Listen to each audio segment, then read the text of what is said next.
Hi, guys. We have Drew and Terry on the line with Make More Placements. They've been doing recruiting over 25 years, helping recruiting firms go from 6 figures to 7 figures. These guys are amazing. Drew, Terry, if you guys could just start with, kind of how you got started and what y'all's journey has been. So I started as a search consultant. I worked for one of the big search firms in London doing retained search. It was part of a big company called Computer People that sadly doesn't exist anymore. And I then went off on my own and set up my own business, and eventually set up make more placements. And I suppose one of the key things is that I discovered pretty early on that the most successful recruiters weren't necessarily the best recruiters, but the most successful recruiters were those recruiters and search firms who could get meetings with hiring managers. Because what I know is that most recruitment and search firms, if they can just get that conversation with a hiring manager, they're in with a shout. But the majority of them only have 1, 2, maybe 3 ways of getting in front of them. They might do some cold calling, they might market the candidate, networking, word of mouth. The fact is, there's over 122 different ways that a recruitment or search firm can get in front of a hiring manager, not including those 4 ways. In fact, we would actually say to you that you should never, ever cold call and beg for business.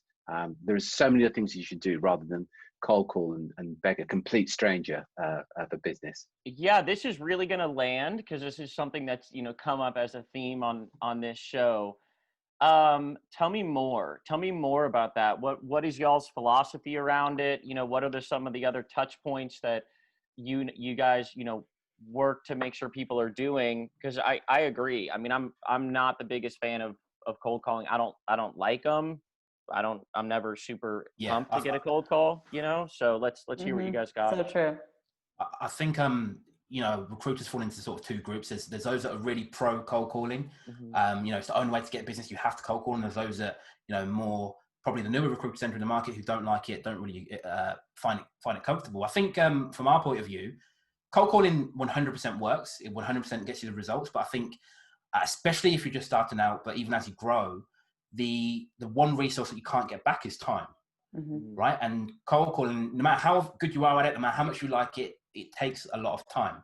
So, we always ask the question, let's imagine you've got a scenario where you've got two lists of prospects, right? One where, list A is completely cold. They're in your market, but they have no idea that you exist. They might have a need, they might not. You know very little about them, they know very little about you. Then you've got list B, who are people in your market, know who you are, know you exist, have a good relationship with you, like what you do, like what you stand for. Where would you rather spend the time, right? And the obvious answer is list B. So from our point of view, it's like, well, look, focus on list B. And that's not to ignore list A, but let's build list A up, let's nurture them, let's build relationships with them before you call them so they then move to list B. So when we make calls, when we pick up the phone, it's the most productive use of our time. Yeah, I really like this. Two avenues I want to go down here. Number one, people that are just starting, they don't really have the chops on the phone. They haven't had enough of these conversations. They don't really know what the heck they're talking about. So yeah, for sure. Even if you're just starting, cold calling probably isn't the best way. Like anyone that you do get on the line is going to be like, you don't even know what you're doing. So that's one thing that I want to cover. The other thing, Terry, you mentioned 122 touch points. I've been doing this for a long time, and there's probably 5 I rely on. So I'd love to hear, some of what you guys look at when we're talking about list B and kind of getting them more warm. Some of the things you guys like to do. Okay, yeah. So a couple of things here. I guess if we look at there's 4 main reasons why a hiring manager will not engage a recruiter, and I think I believe if a recruiter can get their head around this, they solve a lot of the problems. The first reason why everyone at home take notes, because I'm going to take notes right now. The first one is they've never heard of you, so they don't know you. The second one is they don't like you. They don't trust you. Yeah, they don't trust you. And the fourth one is they have no need for what you do. So you can be the best recruiter in the world, but if you call a hiring manager and that hiring manager says, I have no need for a recruiter, there is nothing you can say or do that will get that hiring manager to engage with you. So all your marketing activity must be about, first of all, identifying those hiring managers that have a need for what you do. Because if there's 10,000 hiring managers out there, I can tell you now, the majority have no need for what you do. And there may only be 100, 200 of those that actually have a need for what you do. So they're the ones you need to be identified. So there are a number of things you can do, but one of the things that we advocate is having some sort of client magnet. So you can have for example, we do webinars is a great example. We got our clients do webinars. So you might have a webinar called 7 Essential Questions You Must Ask a Search Firm Before You Engage Them. So that's the webinar. And then you're communicating to those hiring managers about the hiring manager's problem. So most hiring managers, all hiring managers have a problem around time, team, and money. So your copy is not about, I've been in business 20 years, I'm a great recruiter, this is our mission statement, this is our website, because nobody actually cares.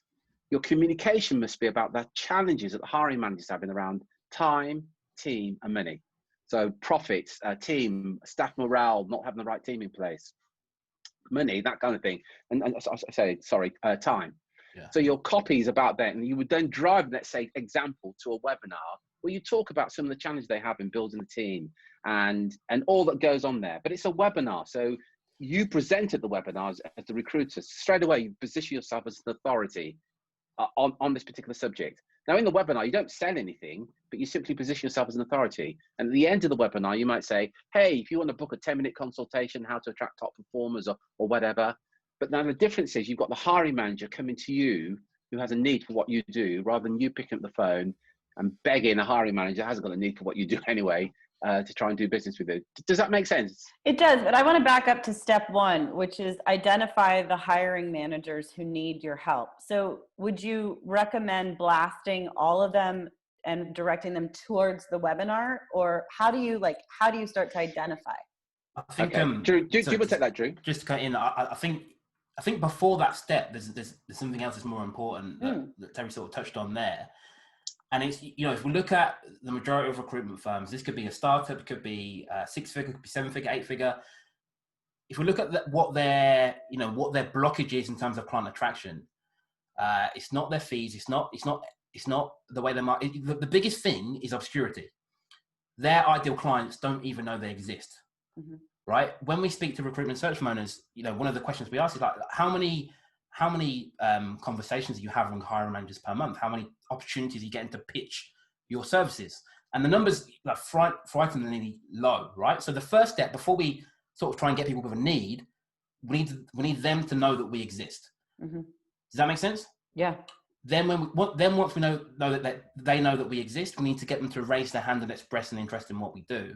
And that's why Terry's talking about the webinar, or what we call a client magnet. It doesn't have to be a webinar, but it's something that allows your ideal clients to raise their hand and say, yeah, I could be interested in a service that provides the outcome. Right? Does that make sense? Yeah, that makes sense. Give me, just for the audience, give me an example of, something besides a webinar. Let's say, webinar is one kind of a lead magnet. What is another one? It could be as simple as a question. It could be as simple as a question. So for example, if I'm a recruiter and I recruit salespeople, right? Just for example, and I've got my prospects on LinkedIn, simply sending them a message that said, hey Terry, if one of the top performing salespeople wanted to join your team, could you make space for them? Right? It's going to be a yes or no answer. I think with sales especially, often the answer is going to be yes, right? Suddenly we've got the lead. We've got someone who has said, yeah, if you can find the right person, I would be interested. And then we can take the relationship from there in terms of having a conversation, potentially having a sales call if they're the right fit. So it doesn't have to be a webinar. And webinar is one option, could be an ebook, could be a report, but sometimes it could just be as simple as a question.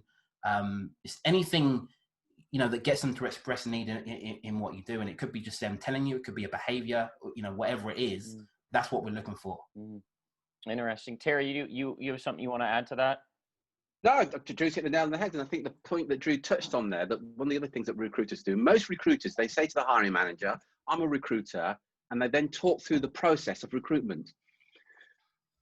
Actually, the hiring manager doesn't want that. The hiring manager wants the outcome that your service provides. Mm-hmm. And the moment you talk through the process, all you're doing is you're saying, well, I'm a recruiter, this is what I do. But that's what the other 10 recruiters said exactly the same thing. So you've now positioned yourself as a commodity. Mm-hmm. So in the hiring manager's mind is, I've spoken to Kate, I've spoken to Todd, I've spoken to Drew and to Terry. They all do the same thing. So the only difference is then, what's your fee? But a mutual friend of Drew and I's is a personal fitness trainer, and he shared a story where he targets investment bankers for personal fitness, and he charges, I think it's like £4,000, which is about $4,500 a quarter for his services. But most fitness trainers, certainly in the UK, they will charge between sort of £100 and £50 for the same thing. But his process is completely different, because he talks to these guys, predominantly men, and he's asking them about what they want. So men say, I want to have a six-pack. When I go on holiday next year, I want to have a six-pack. I want to have enough energy to play with my kids. I want to look so attractive that my partner finds me so attractive that we're going to have more sex. So ultimately, they want a six-pack. They want some fun, and they want some more sex. So he talks about the outcome they're going to get. When you join my program, you're going to have a six-pack. You're going to have more fun with the kids. You're going to have more sex with your partner. So the guys are now going, where do I sign? Yeah. But most personal fitness trainers go, yeah. No brainer. It's like, okay, yeah. Yeah, it's almost like we become the no-brainer too. How can we become a no-brainer? Got it. That's right. Yeah, So the typical fitness trainer will say, well, we're going to go running. We're going to have broccoli and chicken. You're not going to drink alcohol. You're like, really? Yeah, they talk about the process rather than the outcome, and I think recruiters do the same. You know, it's like selling more sex versus selling more chicken and broccoli. Like, which one's more appealing? Which one are you willing to pay more for? I don't want chicken and broccoli.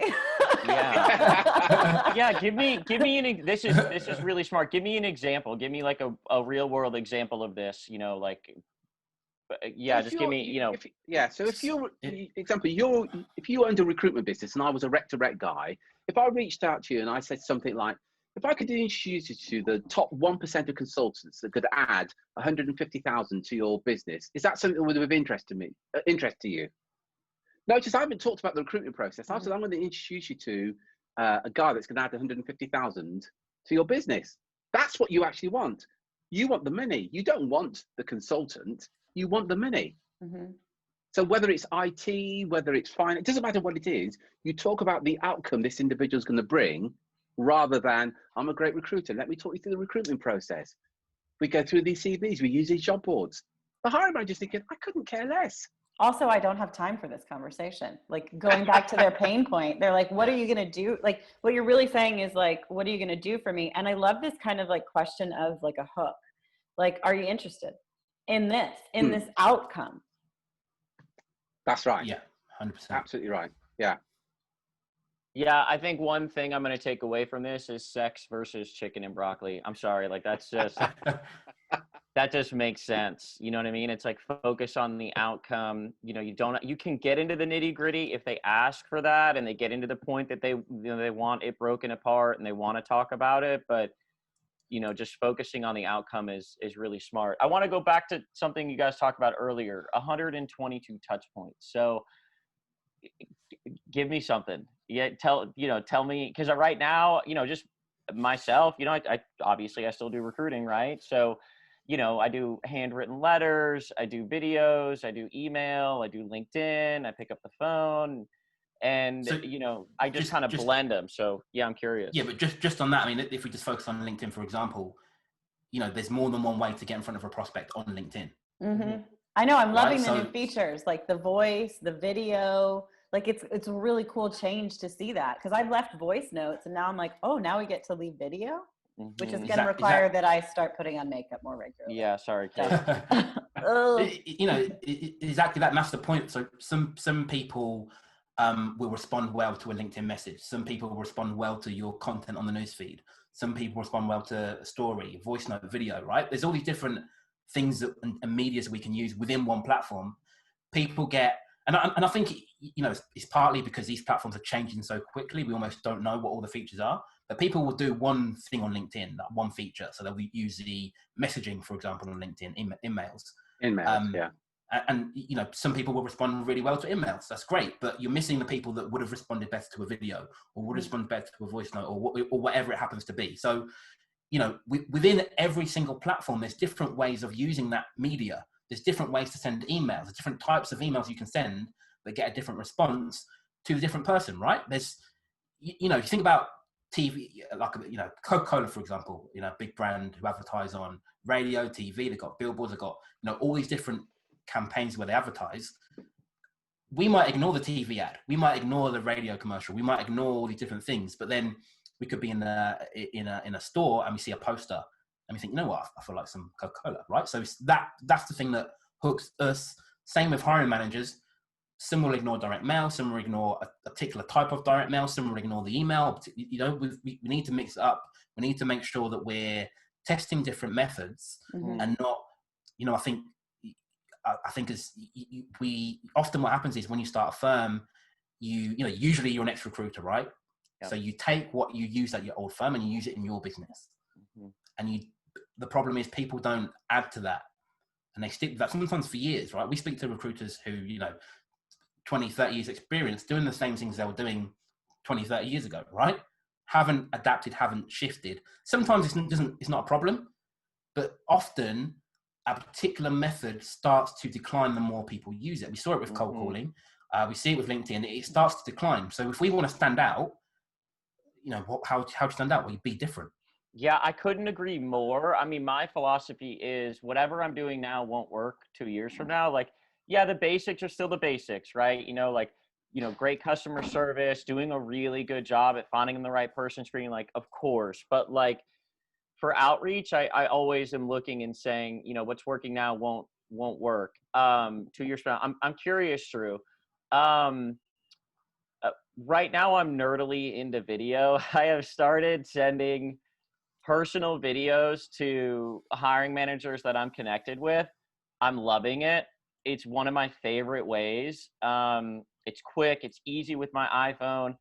I'll be honest, like kind of what we're talking about, most people aren't doing it right now. I think 2 years from now, and when this comes out, it'll probably change. I'm wondering if there's something else that you guys are really liking, like that you're seeing work really well. And it could be something that people used to do and kind of stopped doing, so now it's working again, or something new. I'm curious. Yeah, I think it varies from market to market. I think, you know, depending on what market you're in. I think, you know, one thing that we see work really well is the direct mail. People stopped using it because everyone was using it, and now people stopped as more online came, and then so it works better. But the other thing, you know, sticking with LinkedIn is, you know, we're seeing LinkedIn polls work really well with our clients. So two things I want to pause to make sure people at home are hearing this. Direct mail, people aren't doing it that much anymore. So if you want to send in marketing materials, I love handwritten letters. I think they're awesome. Like, people just don't get them that often. I just interject to know that, Todd. Yeah, just on the direct mail, and bear this in mind, because most people say, well, who does letters? But Google send direct mail. Think about that for a minute. Google, one of the largest in the world in terms of the internet, will use direct mail to the likes of us as a marketing company to promote their services. There's a reason behind that. And one of the key reasons is the opening rate on direct mail is about 90% in comparison to emails, which could be anything from 10 to 25%. Yeah, I love it. Like when I'm targeting a niche, you know, let's say I've drilled down to the 300 companies. I think that, you know, I'm a really good fit for. I love it. Like, I love doing, you know, and I guess we can get into this, but some sort of direct mail. Like, I like a campaign of like, okay, you know, I'm putting this on LinkedIn, I'm sending them a video here, I'm sending this here. And so that there's like a 12, 15 touch point sequence that isn't just me picking up the phone and calling all the time. Like, I just don't, I'm on board with you guys fully. And the ideal is share more. So they are the come to you. If you can get the hiring manager with your marketing, so they call you, then what we know is if the hiring manager comes to you and books in, there's a method you can send them a calendar link. You can make them an offer and say, hey, listen, click on this link here and book a time that suits you. Now, just think about it. Imagine that next week you start doing that, and the week after you go into your office, you open your calendar, and hiring managers are booked into your calendar to discuss their hiring needs with you. It's a 10-minute meeting. What would that mean to you and your business and to any recruiter? It's worth considering that recruiters are doing this right now. So they're getting a hiring manager who book into their calendar. And as you can appreciate, they booked in, the conversion rate improves quite dramatically when you actually do that. But Drew made a really good point to all this, everything that we say. We always say this as well. Don't take our word for anything that we say. But don't come in with, yeah, but my market's different. Because what we find is the guys that perform best of all is they've got that what we call intellectual curiosity. They go, oh, I don't know, but I'll test it. So for example, Facebook, most of our recruiters say, my hiring managers are not on Facebook. That's BS, by the way. Yeah. Most hiring managers are more Most likely people on are on Facebook rather than LinkedIn. But we all say, don't take our word for it. At least have the intellectual curiosity to say, I'll test it. Because then your opinion's based on the results of your test rather than, yeah, well, I just know my market's different. Yeah, but as we call it. You're That's just your reminding big me but. of the importance of like willingness, like a willingness to try things, like how important and essential it is to say, I don't know, so let's go try it, rather than walking in with, I know all the things, I know what works and I know what doesn't work. And it's like, in truth, like Todd, you were hitting on something earlier, the market is always changing. So it's like what works now won't work in the future. Why? Because like, you know, at one point we were all getting flooded with direct mail. And you're right. Now we really don't, right? So of course, and I love when Google sends you like a $50 off thing too, like good marketing strategy. Thanks for the discount. Because now I'm like more like interested. I'm like, okay, let me like. Yeah, I want to share one thing about this that I found really helpful. So as a recruiter, I'm so focused on production. Monday through Friday, it's booked. My calendar's booked. I'm on it. I know that's not smart. So I started looking at 80-20ing it and then blocking off half a day. Like blocking off half a day. You know, right now I do it on Fridays to say, where am I exploring something new? Where am I looking at doing something different? Where am I downloading an ebook or, you know, watching a video put out by Terry or Drew to get new ideas because like, we're just like, no, I got to work, produce. And I have found that time, that 4-hour block, I mean, I don't want to say it produces most of my results. Like obviously you have to execute on it, but it's given space to go out and test. So, you know, is that something that you guys have seen with the companies that you work, or do you guys have them block off some time, or how do you guys work with them to kind of help get them off of the, I just got to work, Terry, I just got to work, Drew, I don't have time. And it's like, no. This is very important. This is going to add so much. So I'm curious about what it looks like when people engage with y'all. Drew? Yeah, well, I mean, in our program, so we have 3 group coaching calls per week, plus people can put one-on-one calls. During those calls, we're giving something new every single week, something that we test it with a few recruiters first, something that we see work, and then we sort of do it across the board. So I think, yeah, and I agree 100% with what you're saying. Again, I don't know if many people in our program are structured as the way you're doing it, where they're, you know, blocking out 4 hours to do it, but I think it's brilliant. I think you need to educate yourself. I mean, the biggest one of the biggest things that happens to recruiters is they hit this point where they plateau, they stop growing, and I think, you know, they almost ignore it, and, you know, 1 year goes by, 2 years go by, 3, and suddenly they've had this business that, you know, they're doing well, successful businesses that haven't grown and fallen below where they want to be, which is the important thing. And one of the big reasons is they haven't explored different methods for growth. They've just stuck to what they know. They're just stuck doing what they're doing. And you know, if you want to, you know, for all of us, if we look at where we are in life and business, what we know has got us this far. Right? If we want to go further, we need to add something. There's something we don't know. There's something we're not doing. There's, you know, a way we're not thinking, right? And the only way to sort of change that is to learn from other places, other people, continuously develop, you know, we call it growth mindset. You know, let's look for ways to grow. My favorite mindset. Yeah.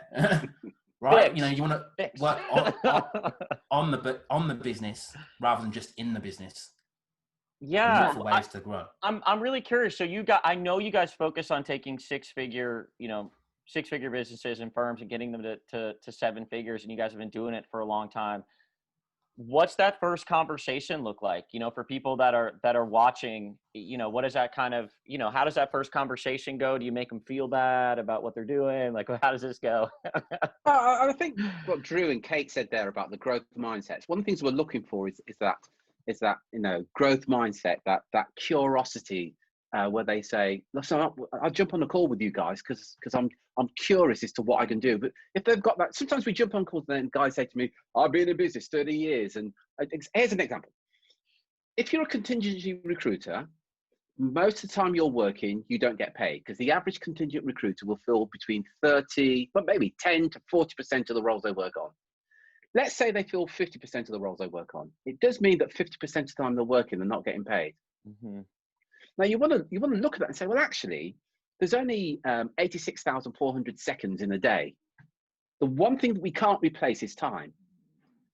Is it wise to work on jobs where I'm not going to get paid? Would I not be better served perhaps working exclusively with a client or getting an engagement fee or getting a retainer? And maybe I will work less. I may only work on 2 jobs, but those 2 jobs I'm going to get paid on. But if you're a contingent and you go, well, I've always done contingent, and by his classic one, my clients won't pay a retainer. And I say, well, how often do you ask? Well, I don't need to ask because I just know they won't pay. Well, think about that. If that's your attitude, so to answer your question, Todd, is what we're looking for is that open mindset, that curiosity to go, tell me more. How can I make better use of my time? If I've got a team, and I'll just to finish through, and 50% of our team, 50% of the time we're working, we're not getting paid, it's not a particularly good model. And I may need to look at that. Sorry, Drew. Yeah, I was going to say, just to add to what you're saying, I think you need to be prepared to have, you know, be honest with yourself. I think within recruitment, really business owners, well, that's not even business owners, people in general, we are shielded by ego. You know, we want to look successful. We don't want to be wrong, right? So sometimes I think, you know, you can speak to a recruitment or search business owner and they've got this ego blocking growth, right? You talk about, you know, the things we've talked about on this call, there 100% will be people listening and just dismissing everything we've said without even trying it. Why? Because ego, right? And I think, you know, going back to your question, like, what's the first conversation like? Our clients have described it as holding a mirror up to what is currently going on in your business and being prepared to look at it. And sometimes it's not very nice. And that's not to say, when I say not very nice, it's not a case of successful, unsuccessful. It's not as black and white as that, because I think it's about where you want to be, right? We speak to 6-7-figure business owners who aren't where they want to be, in which case, like, what looks like success to other people and what might seem like success from the outside world, that's not where they want to be. I mean, again, we've spoken to 7-figure business owners who are paying their consultants more than they're able to take out the business for themselves, right? So to their friends, they've got a 7-figure business. Sounds brilliant. That's great. To them, they know they're still struggling, right? So it's about being able to have that conversation and be honest with yourself. And again, you know, as Terry said, as we spoke about, a willingness to, okay, things aren't where I want them to be right now. I'm not as profitable as I want to be. I don't have as many clients. I'm working too much. I barely see my kids. You know, what can I do to change that? Am I willing to stop lying to myself? I think it's probably a good. Yeah, it's a really good point. Yeah, and yeah, very good point. Stop lying to yourself, and then because when you hold the mirror up, they say, "Well, I'm not doing too bad in comparison to." It's kind of average. Think about that statement. Would you want to be called an average father or an average mother? No thanks. An average lover? Really? Do you really want to be average? But that's their acceptance then. Well, it's not too bad. It's kind of average. We didn't strive for it to be mediocre. We didn't. None of us have in business to just to be average.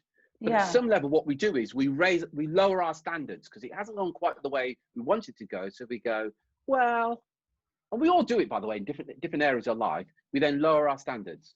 Y'all, this is absolutely fascinating to me. This is reminding me so much of like personal development work when you choose to like work on yourself, only we're taking this and we're mapping it over into the business world. And it's like, let's be honest with ourselves. Are your results what you really want them to be? Because like, who wants mediocrity? Like, no. And like, it can get better, but you've got to be willing to say, I want better. I want more. There's a gap. and look up and look out and say, who can support me in closing this gap? Yeah, I think 100%. I think, just to add to what you said, I think people think business is about strategy and tactics, which it is, but all of that is fueled by your mindset. Like literally all of it. So the majority of what we do isn't, we give people strategies and tactics they can use, but everything's fueled by their mindset, because people get the information, not do anything with it. You look at the fee you charge, how you market, how you position your business. That's all internal. That's not. There's nothing physically forcing you to charge the fee you charge. Right? There's nothing physically keeping you there.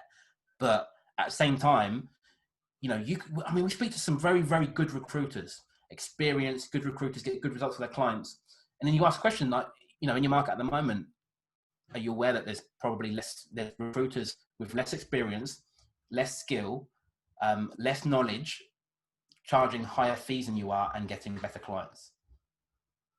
Right? Why is that? It's all a mindset thing. It's where they are internally. So that's one of the first things we look at. How can we shift that? So, they start to view themselves higher. They stop working with clients who treat them like crap. They stop undercharging for the valuable services that they deliver, and start, improving their self-esteem as well as their processes in terms of marketing, sales. Yeah. Because no recruiter can charge more than they believe they're worth. So whatever fee the recruiter's getting, it's just a reflection of what they think they're worth. So I work with a guy in America. He won't do anything for less than 42%. He's like, I wouldn't get out of bed for less than. That's his attitude, because he says I'm worth it. But we talk to guys who are charging 8%. And here's the thing about price, by the way. And we all know recruiters that are at the bottom end, 5% we've heard of. They're not dominating the market. The perception is, if I go in lower, I get my foot in the door, and then I'll get the business, and then it's BS. Yeah. Whatever fee you're getting is a reflection of your self-worth. You can't charge any more than what you believe you're worth. So we work on that. What people will tell you is, you talk about fees.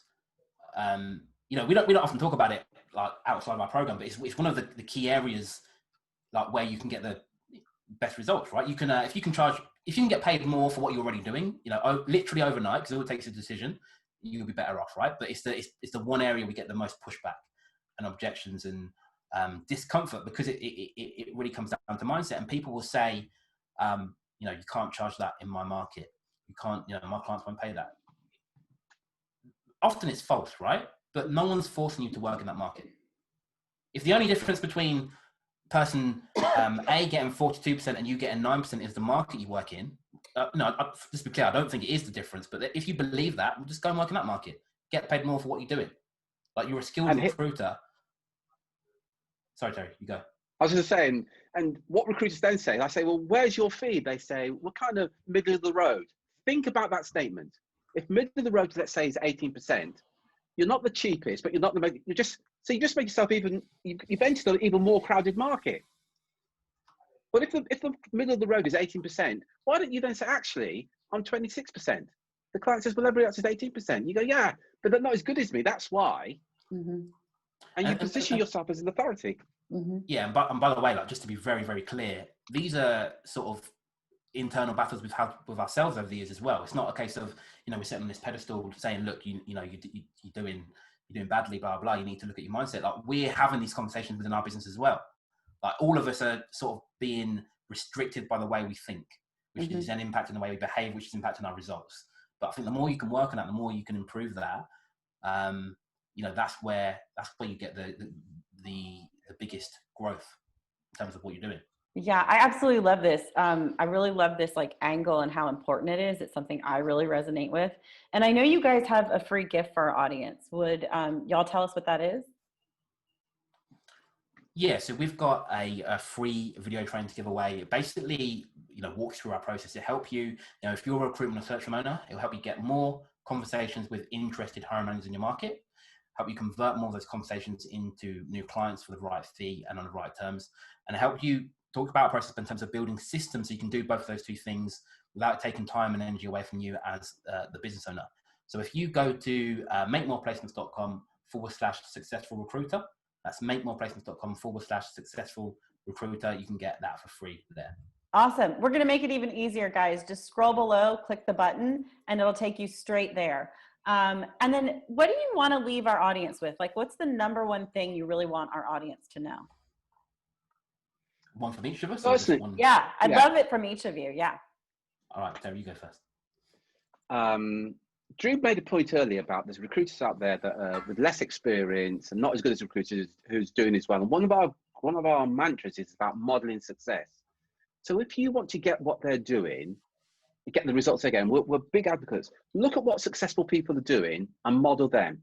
But here's the interesting thing. 80% of recruitment business owners that set up today won't be around 5 years from now. So if you're going to look at what the majority are doing, that's probably a bad idea. You want to look at what the minority are doing, because it's the minority that will survive 5 years from now. So don't do what the majority are doing, do what the minority are doing. So the majority will say, well, I'll go in at a low fee. Say, hell no, I want to be the most expensive recruiter out here. The majority of recruiters will say, I'll work on contingent. You say, no, I will only work if you pay me up front. But do what the minority are doing to get the success, and model the success of those would be my takeaway. Love it. Yeah, Drew? Yeah. Mine would be, again, we touched on it earlier, but I do think it's an important point, is to sort of drop the ego.